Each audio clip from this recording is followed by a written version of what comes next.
So what is something that you've been putting off? Something that you've forgotten about, something that you said, when I have more time or when I have more money, that's when I'll get to it.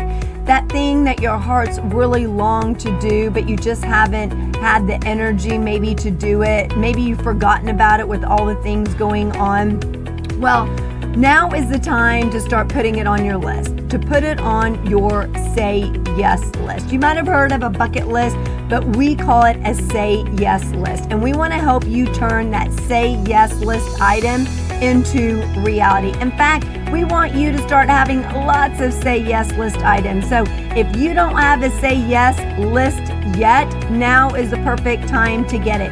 We have a free PDF that you can download just for this. And it actually gives you a list of all the ways on how to create success with this download. And it also gives you a page of where you can write all your say yes list items.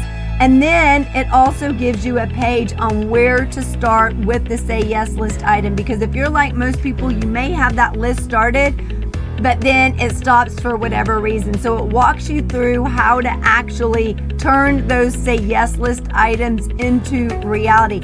So if that sounds like something you want, turning your dreams into reality and start living that life you love, now is a perfect time to go and download the free template at thesayyesexperience.com/list. thesayyesexperience.com/LIS as in Sam, T as in Tom. thesayyesexperience.com/list, LIST.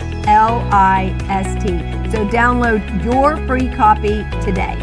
Welcome to the Say Yes Experience podcast, where we inspire you to get out of your comfort zone and into possibilities. Our mission at the Say Yes Experience is to empower 10 million people to say yes. If you're new here, welcome. We're thrilled you're here. I'm Jess Corrector. I co-founded the Say Yes Experience with my then 9-year-old son Blaze, based off his idea to let's just say yes to things. I'm one of the top experts on burnout, and companies and conferences hire me to present on mental health, wellness, and burnout prevention. As a #1 best-selling author of 11 books, keynote speaker, and a burnout specialist, I've seen so much with our clients.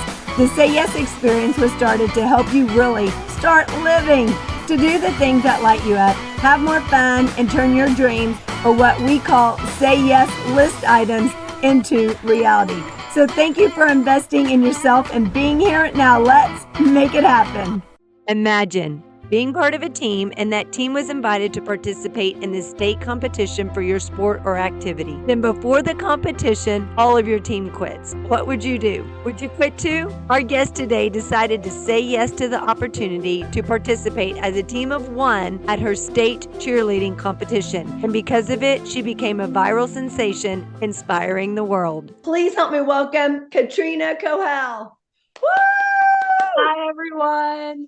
Thanks so much for being here, Katrina. We're super excited to talk to you today. So tell us a little bit about the situation and kind of what led up to you doing it by yourself and succeeding by yourself. I think it's so exciting. Yeah, so I originally had 3 other girls on the cheer team with me. They were all freshmen.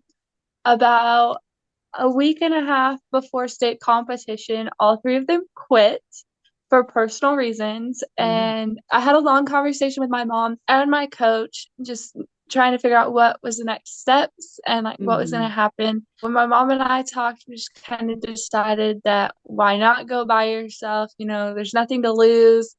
And so when I talked to my coach, I was like, I want to go cheer by myself.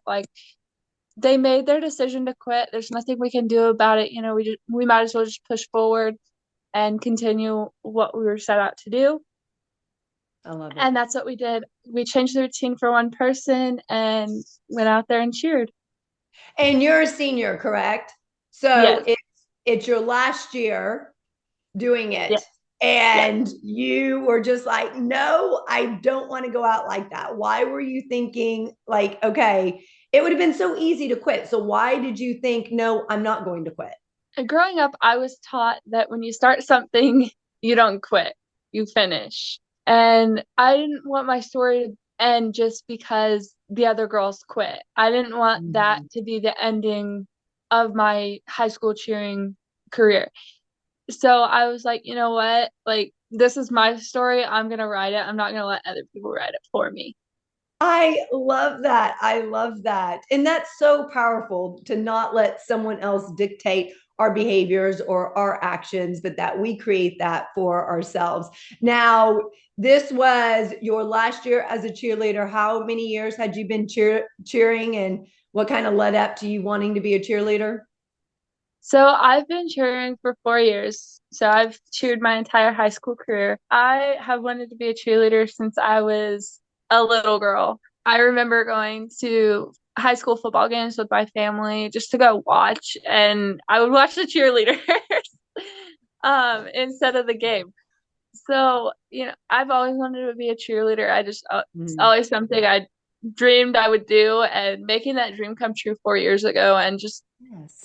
seeing the reality of it now, it's just really inspiring to myself and just heartwarming.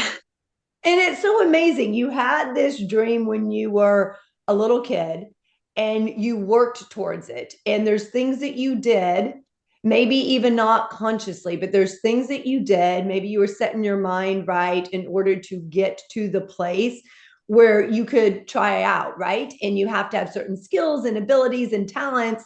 And you worked on those to try out and you made it as a freshman. And then all the hard work that it takes every year, every game, and being diligent and practicing, right? And being dedicated to it for 4 years. And this was like the top thing at the end of those 4 years. And you were like, no, no, I'm going to do it. And I love that your mom supported you and that your coach supported you in doing it. So, did you ever think for any time when the other three quit, did you ever think even for a moment, maybe I should just quit, maybe I should just not do it, they've all quit, I don't know how I'm going to do this by myself, there are teams made for 4 people, not one?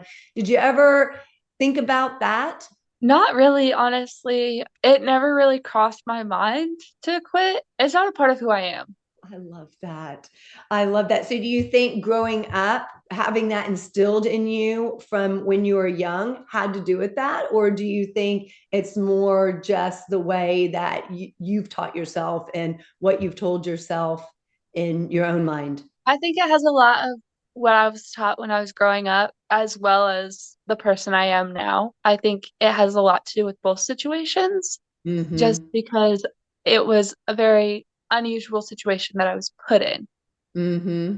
And you were put in this situation and you completely turned it around. So, what did your coach say when you first said, I want to go out there and I want to do it by myself?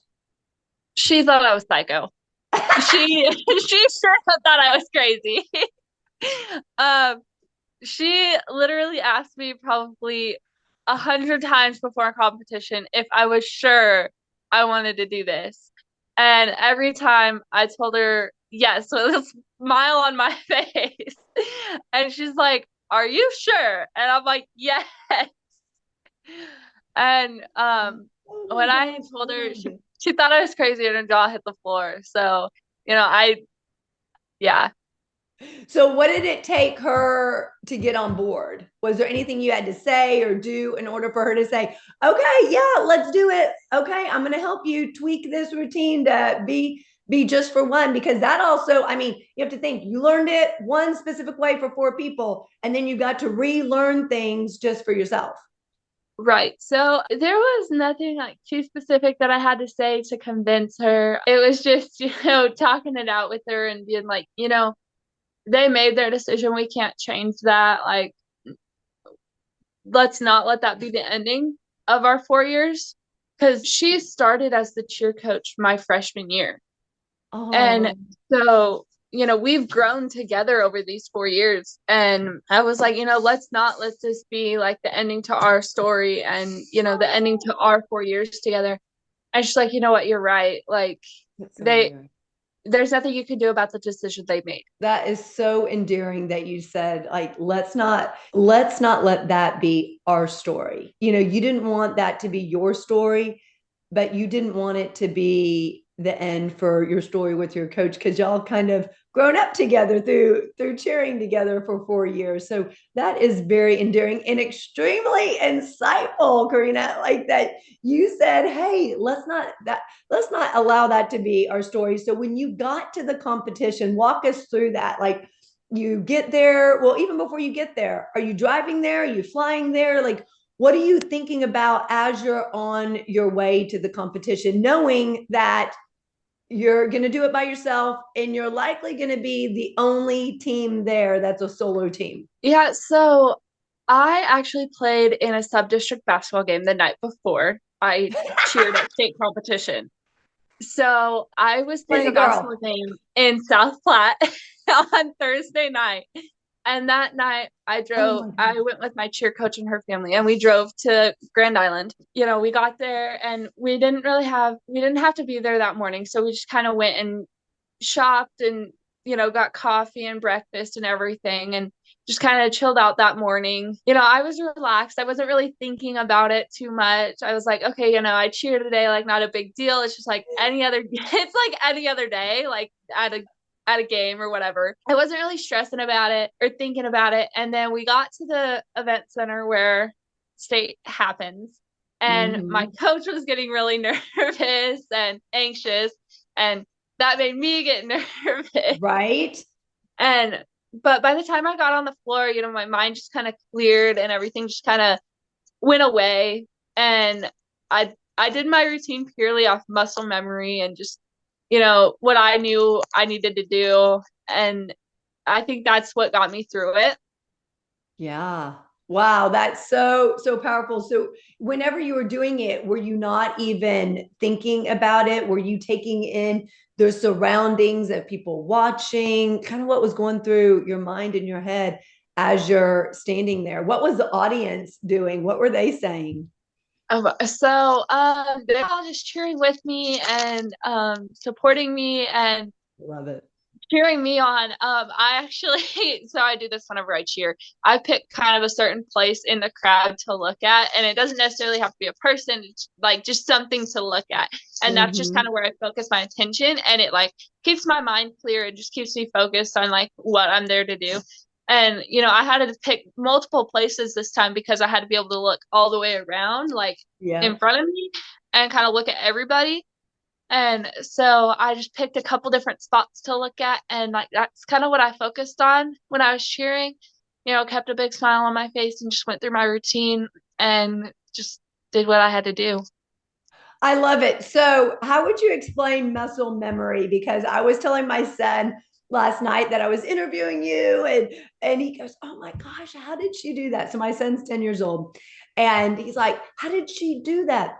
I said, "Well, she said that she did it through muscle memory." And he's like, "Okay, what is that?" So for those people who don't know what muscle memory is, how would you explain that to them? How you go out there and you do it? So the easiest way that I can explain it is like if you have a daily routine that you could do like blindfolded, and that like where everything is, exactly what's going to happen, like everything like that. That's the easiest way I can explain it, because that's like your muscle memory. Like you do it every day. It's something you have a routine in, and you go through it every single day, so you know it by heart. Well, that's what Exactly. mine was. I went through it every day for like multiple times a day, and that's how I knew it without even having to think about it. It's just something without thinking about.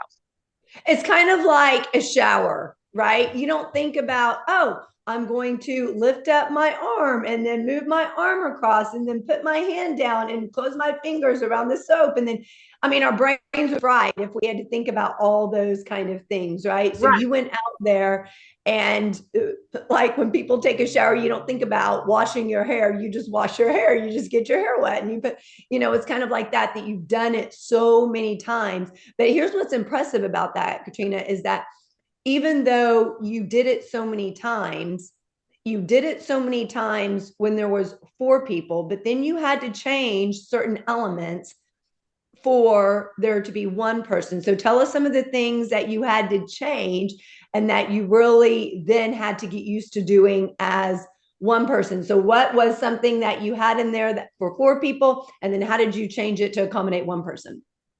So for 4 people, we originally had like 2 signs for each of our cheers. And obviously that had to change to 1 sign. Right. Or we had, for one, we had 3 signs that had to change to 1 sign. Mm. And so I usually wasn't one of the people that that held a sign or that used a sign during our routine. So me getting used to having the signs and using the signs was a little bit different. Other than that, it was just changing where I stood and taking out the stunts and just doing jumps instead, because obviously I can't throw myself in the air What? and You do a can't? You stunt. can't? um, so just changing everything like that to make it to where, I could kind of do my own thing and just have my own stuff. So when you were up there, even though it was muscle memory, how were you feeling? If you can even recall how you were feeling, or maybe you kind of zoned out and was just going through the routine and the motions of the routine. But do you recall how you were feeling during that time and how you felt after it?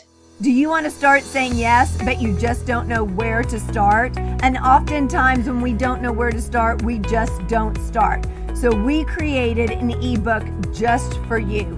We put together 101 ways to say yes in this ebook. Ideas big and small, things that only take a small amount of time, like 1 to 2 minutes. Whether you're saying yes to yourself, in your family, relationships, or pushing yourself lovingly outside of your comfort zone with adventures, it's all made to really help you become more of your rock star self. So you can get this ebook at thesayyesexperience.com/book, BOOK. So if you want to start saying yes, or maybe you need some ideas on how to say yes because you get so caught up in being busy and doing tasks and projects or doing laundry and cooking that the time flies by and you want to spend time with your family, but you just don't know how to say yes. Those ideas just don't come to you. We put it together to make it super, super easy for you. So go to thesayyesexperience.com/book to get your copy today and start saying yes now. Are you feeling overwhelmed, stressed, or burned out? We get it. You're not alone. In fact, according to our research, 79% of the workforce is in burnout and almost half are in extreme burnout. In fact, it's the number one reason why people are leaving organizations. They're burned out. They're looking for something more. They're looking for something better. But it doesn't have to be that way. We have your solution. It's called Blaze Your Brain to Extinguish Burnout. 52 keys to prevent, breakthrough, and eliminate burnout. You can find your copy at jesscarector.com/store. Now, this is a great tool that you can use with yourself, with your colleagues, within your organization. Everyone can get one, and you can go through one a week with them. And at the end, you can say, what was something that worked this week? What was a success you had? So you can champion and encourage each other. You can also ask what were the challenges and issues that came up, so you can mastermind and brainstorm around those to keep those from coming up in the future. So make sure you get your copy at jesscarector.com/store. All books are autographed with a personal message just for you. Oh man, I honestly cannot tell you how I felt during it because I do not know. I don't know if I was even thinking at that point. You may have just been zoning out and just making sure that you weren't going to mess up, right? Doing that routine and focused on that. Right. Afterwards, it was an emotional roller coaster. So why is that? So my parents actually were not able to come watch me at state cheer because they are both wrestling coaches. And so they were at state wrestling. Oh, the same day. Yeah. So I just had my grandparents there to watch me, as well as one of my dad's high school friends that's also another cheer coach in our area. And so my dad's friend actually Facebook lived it for my mom and dad. And yeah, but they actually let my grandparents come down into like the after routine waiting area, kind of where you sit like during the next performance and just kind of wait there. And so they actually let my grandparents come down so I could give them a hug. And like, when I hugged my grandma, I just cried. Like, there was so many emotions. There was excitement. There was, being proud, like just all of it at once. And it just kind of all hits you right after that performance. And, that's exactly what it did. And I hugged my coach. And again, I just cried. And my coach's daughter was actually with us. And she is actually a former cheerleader. I cheered with her for 3 years. And so having her there was a huge support to me. Just because, it's a familiar face. It's somebody that I've been out on that mat with twice, prior to me going out there by myself. So having her there just kind of calmed me down. Yes, of course. And just having that support there. And when you're thinking of that at the end and the emotions are kind of flooding back, it's nice to have that you can just completely release all those emotions too, right? That you can just hug your grandma, hug your coach, hug your friend, and just completely release it, because they've also been through the journey with you, right? They also knew what had happened every step of the way and how hard you worked and how determined you were to get to where you were. So I can imagine all those emotions, even before, like the emotions of finding out that your teammates quit, the emotions of even saying, well, I'm going to do it myself. There's still emotions involved in that decision of saying, okay, I'm going to do it myself. So whether someone gets nervous or anxious, or they're more determined now than ever because they want to prove to others, I can, yes, I can do it, or prove to themselves, hey, I can do it. I don't, I'm strong and I'm not going to quit. And,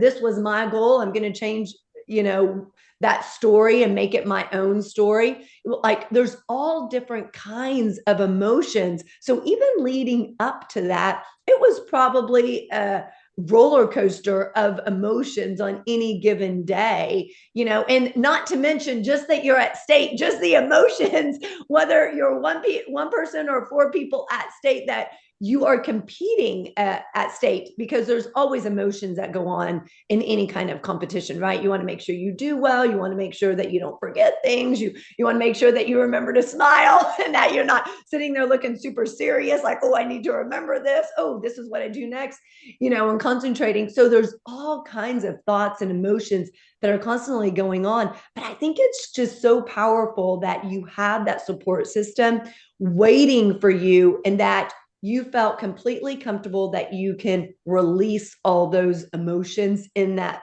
moment, instead of bottling them all up and then 5 hours later, 5 days later, then releasing them. So I'm glad you had that place where you could just release them and let it all out. And I bet it felt so much better to do it, right? Yeah, just getting to hug my grandparents, both my grandma and grandpa, like just after that performance, was definitely an amazing feeling for me. Just knowing that they were there, and just having my coach stand by my side, and having a former teammate there was definitely calming to me, and definitely made it feel a lot more comfortable. I mean, it's so inspiring and really empowering. And I know you've probably gotten lots of people sharing stories, lots of people telling you how inspiring it is. So once you did that, did you think that your story would get to where it is and totally blow up and go viral like it has? No, not at all. Was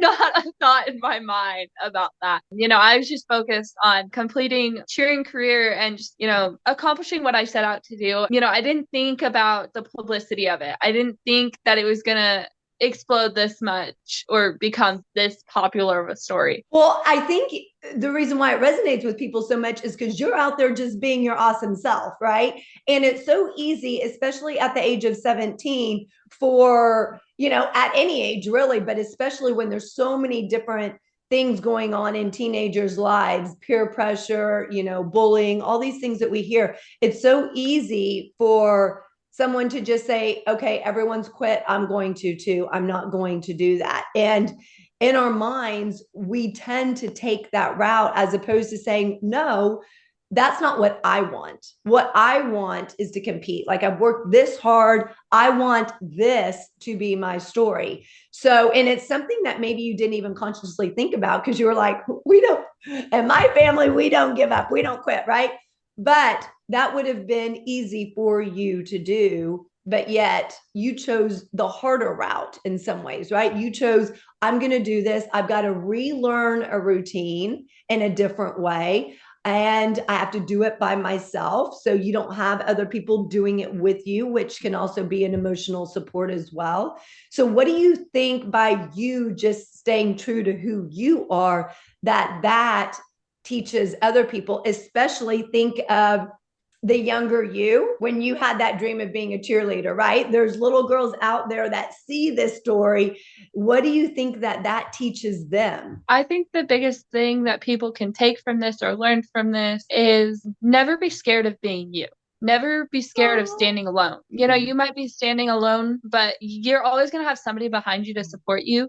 No matter if it's a parent, a grandparent, a coach, a friend, like you're always going to have somebody. And I think the biggest lesson that people can learn from this is just don't be afraid to stand by yourself. Oh, wow. Or be different.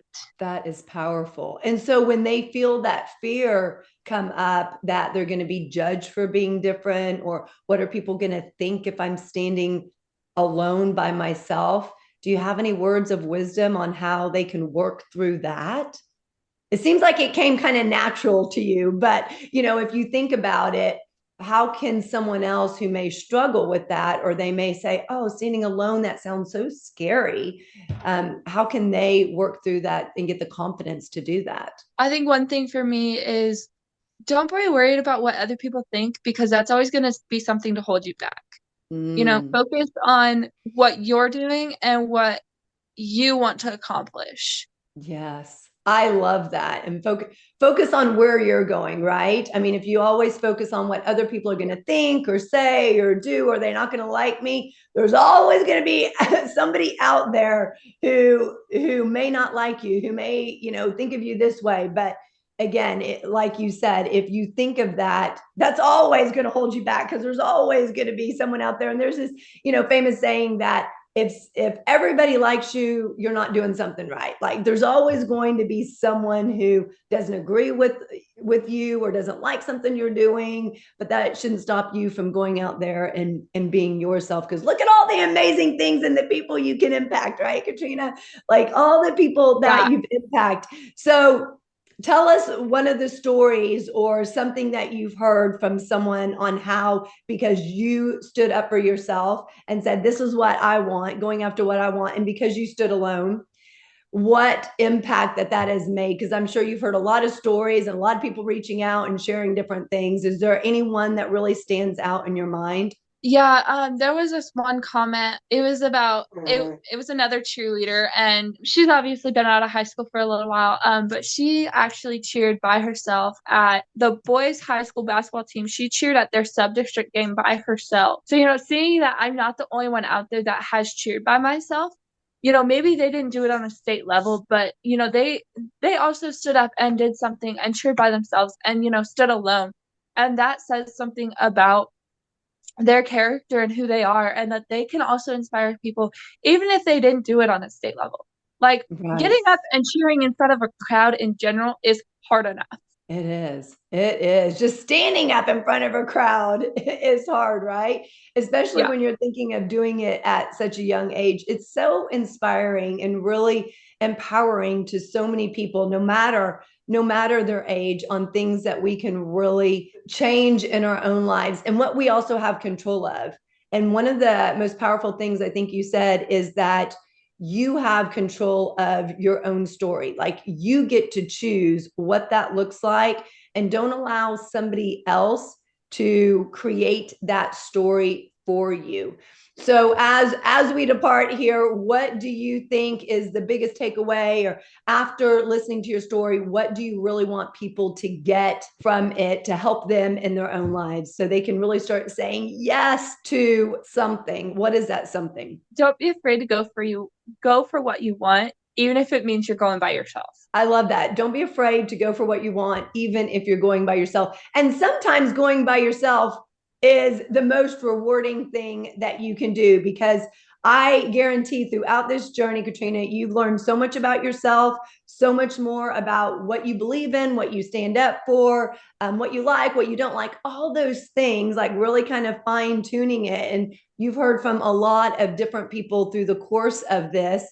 And you've also probably found out a little bit more about yourself and your character, and you're probably stronger than you even realized or thought you were through all of this. And it's amazing for us to look and see what all is in your future and what you're going to accomplish. So tell us what is on the horizon for you in your life. I plan on joining the U.S. Air Force and then going to college to get my bachelor's degree in nursing. Yay. And another message that I can send out to people is, you can't always stay inside your comfort zone. You got to step out at one point or another. Otherwise, you're always going to live in this little tiny box. Yes. Oh my gosh. And that's what this Say Yes is about, right? Getting out of your comfort zone and into possibilities. And Katrina, you have opened the door for possibilities in your life. If you had stayed in your little comfort zone and never done this, you would have also been closing the door on so many opportunities and possibilities for yourself, and the opportunity to build your character as well. So it's very exciting to see such a young person doing great things in their lives. And we are so thrilled and so honored